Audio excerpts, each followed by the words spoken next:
Sunak's gaffe yesterday is almost more than a gaffe.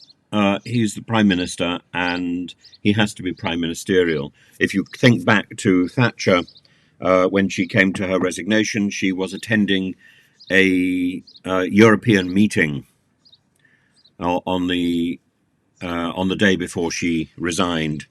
She did her job because before being Conservative leader and fighting a general election, Rishi Sunak is the Prime Minister. He is the King's Prime Minister, and he has to take control, and he has to represent our country, and particularly in the absence of His Majesty. He has to represent our country at these big meetings, and he left early yesterday.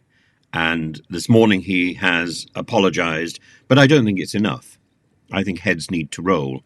I think particularly somebody like Levido needs to go, and needs to go publicly. He needs to be thrown under the bus, to use that expression, which is so beloved of ITV.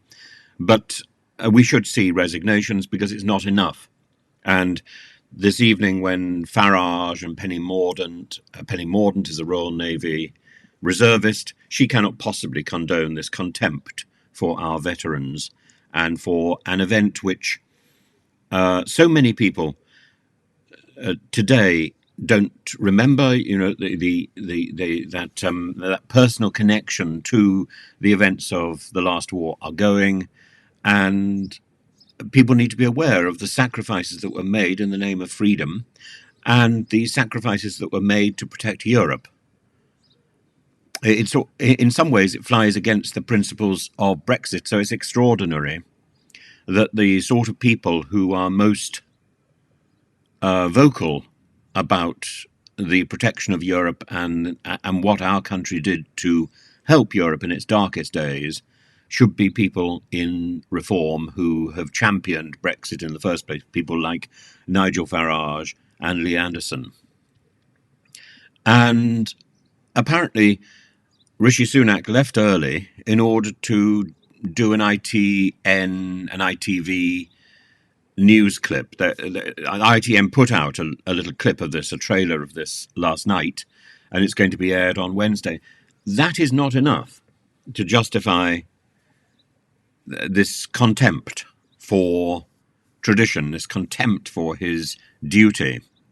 He might be able to give us more details and say, oh, there was a family crisis.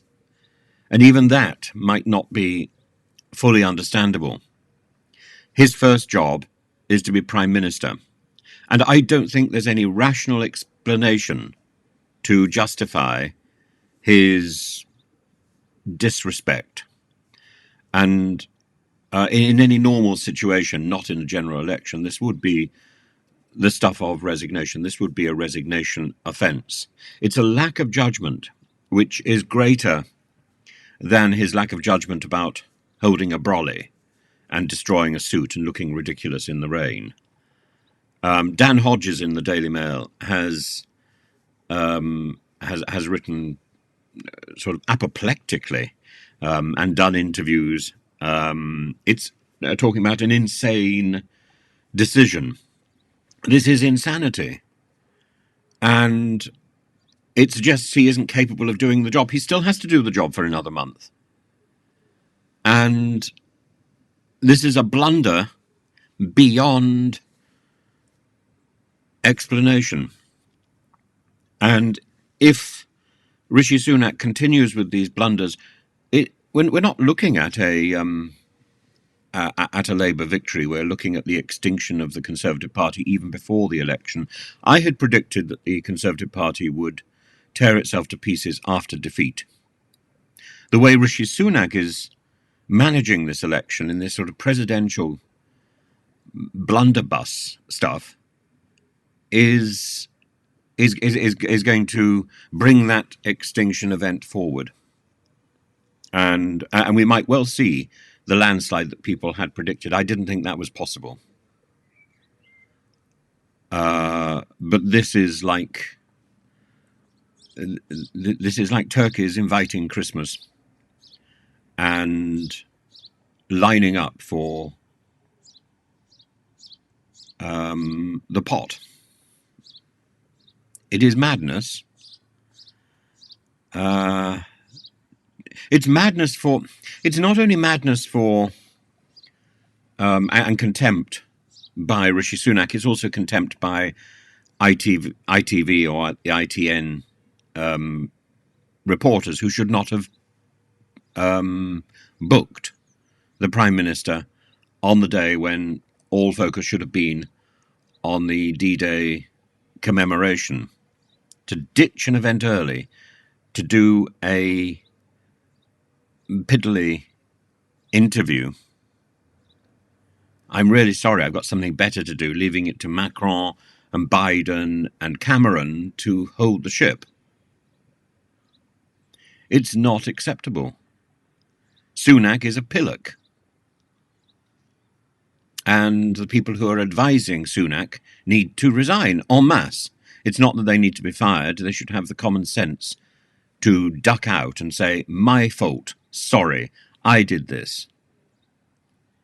If they have any sense of the importance of preserving the dignity of the office rather than saving the skin of Sunak, they will come out quickly today before embarrassing Penny Mordaunt. If I were Penny Mordaunt, I would pull out of this debate this evening, because there is no way that Nigel Farage and Angela Rayner will not grill her about this. And she will either look disloyal or disingenuous. There is no alternative. The Prime Minister has been a child, too excited by Christmas, too excited with his toys. What the Prime Minister needs is some time in the corner, sit-down time, possibly the loo, and a good talking to by nanny.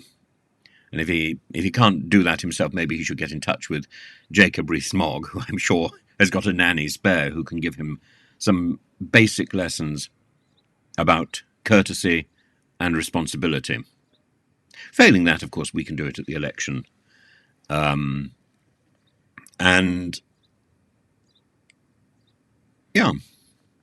He has contempt for the people who died to make us free. I, in turn, have contempt for Rishi Sunak. Rishi Sunak has entered the naughty list. He is on the naughty step. And I don't see any way that he can get off that naughty step.